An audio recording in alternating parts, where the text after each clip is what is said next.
C'est l'inquiétude sur le fondement même des droits sociaux, c'est-à-dire l'universalité, notamment l'universalité des droits, des choses qu'on peut toucher suite aux cotisations qu'on verse. Donc oui, effectivement, jusque-là, et notamment depuis la sécurité sociale, on considère qu'un salarié, tout salarié était le même, qu'il soit étranger ou pas.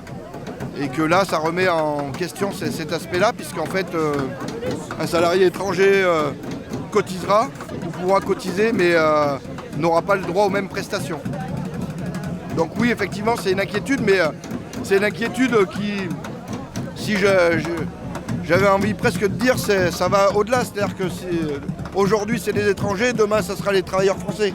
Donc c'est vraiment une casse du système social et de l'universalité de la casse sociale qui se poursuit en stigmatisant le travailleur étranger, parce que pour l'extrême droite, c'est la cible facile et que voilà, c'est vraiment, on ressent un relent des années 30 plutôt nauséabonde, malheureusement pas seulement en France mais un peu partout, et il est grand temps de se réunir et de se rassembler pour éviter ce massacre. Nous sommes là pour dénoncer le texte voté par moi, ce que j'appelle Macron, Wauquiez, Le Pen, en fait. Un Macron pour lequel on a demandé à des millions de Français de se déplacer au deuxième tour, les dernières élections présidentielles, pour éviter Le Pen. Et aujourd'hui, Macron et son gouvernement sont capables de signer des textes de loi sur les bases, les thèses de l'extrême droite. Donc notre place, nous, militants, politiques, syndicaux, associatifs, c'est évidemment d'être là. Comme partout en France aujourd'hui, c'est une grande journée. À 11h, on est place du Breuil, il y a beaucoup de monde pour dire non à ce texte. Non aussi à la montée de l'extrême droite. Voilà, comme d'ailleurs, j'entends que partout en Europe, les mobilisations se font de plus en plus fortes. Aujourd'hui en Allemagne, des centaines de milliers de gens sont dans la rue aussi pour dénoncer cette extrême droite. Et c'est aussi le sens de notre venue aujourd'hui. Il n'y a pas d'étrangers sur cette terre.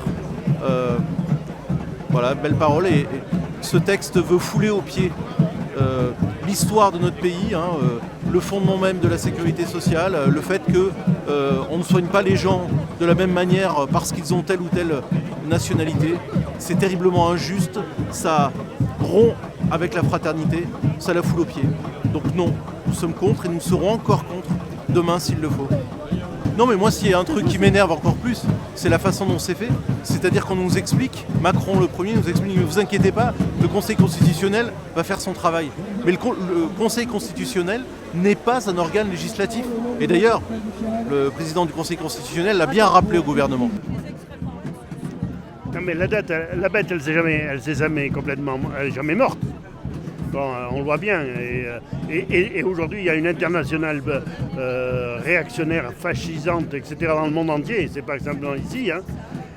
Donc, où les peuples se réveillent et on peut avoir un avenir progressiste parce que c'est jamais joué d'avance. En 1934, les fascistes défilaient dans les rues, et en 1936, il y avait le Front populaire, et ici au pays, Pétain était là en 1941, et en 1945, il y avait la libération.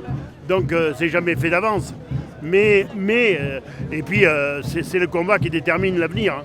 Et donc là aussi, c'est pas sûr du tout. C'est pas parce qu'ils nous portent des coups aujourd'hui, ils en ont porté déjà pas mal, qu'il n'y aura pas un jour une riposte.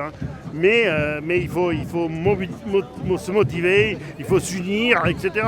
Et ça, le gros problème est là. C'est qu'aujourd'hui, 70% de la population est contre ce qui se passe, mais malgré tout, c'est l'extrême droite et la droite qui en profitent. Il y a un problème grave.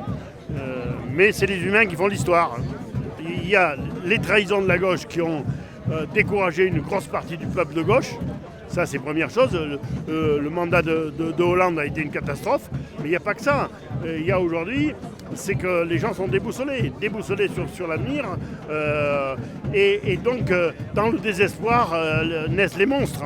Et donc, voilà. Et aujourd'hui, il peut naître un monstre en France, en Allemagne et ailleurs. Bon, mais en même temps, regarde ce qui se passe en Allemagne. En Allemagne, hier, il y avait 250 000 manifestants contre l'extrême droite.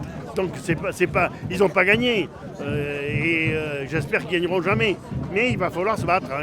Et les gens, quand on parle de résistance, les gens au début, ils étaient minoritaires à contre-courant et ils sont bien arrivés à faire quelque chose. Donc si tu veux, moi je ne suis pas désespéré, mais il faut être conscient que l'avenir est entre nos mains. Hein, et si les gens ne comprennent pas ça,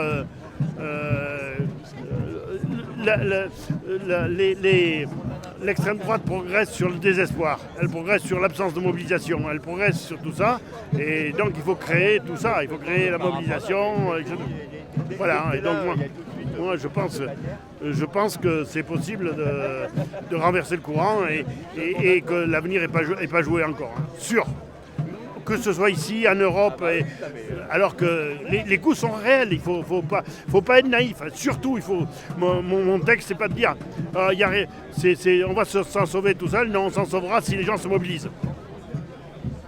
Et comment on peut mobiliser là? C'est quoi la perspective de mobilisation? Alors, il faut bien comprendre que les mobilisations contre l'extrême droite ne peuvent pas être idéologiques. Ça ne suffit pas de dire ils sont méchants, c'est des dégueulasses, on a vu ce qu'ils ont fait, ça n'existe pas. C'est autour des projets positifs que les gens vont se mobiliser sur les revendications sociales, les revendications démocratiques, etc. La défense de la planète face au marché, etc. C'est tout ça. Si on ne fait pas des mobilisations pour quelque chose, pour notre avenir, pour l'avenir de l'humanité, pour l'avenir de la planète, l'extrême droite... Le mot mobilisation, il veut dire quoi? Il veut dire... La mobilisation, oui, on peut envoyer des messages sur les réseaux sociaux. Non, mais non. La mobilisation, c'est une démarche qui va de l'action la plus possible, la plus... de la base, la plus... Au départ, ça peut être une pétition, ça peut être un rassemblement, une minute de silence dans une entreprise, ça peut être n'importe quoi. Mais bien sûr qu'à la fin, la mobilisation, c'est que les gens, comme en 34, comme en 36, comme en 45, etc., c'est une mobilisation sociale, c'est-à-dire l'arrêt des usines, l'arrêt du travail, les grandes manifestations populaires, etc. Ça a toujours été comme ça et ça sera toujours comme ça. J'ai quitté le travail, j'ai quitté les responsabilités, ce qui est normal. Place à la jeunesse et aux femmes travailleuses, comme disait l'autre. Mais moi, je suis toujours là comme un soutien jusqu'à la fin de ma vie, tant que je pourrai le faire.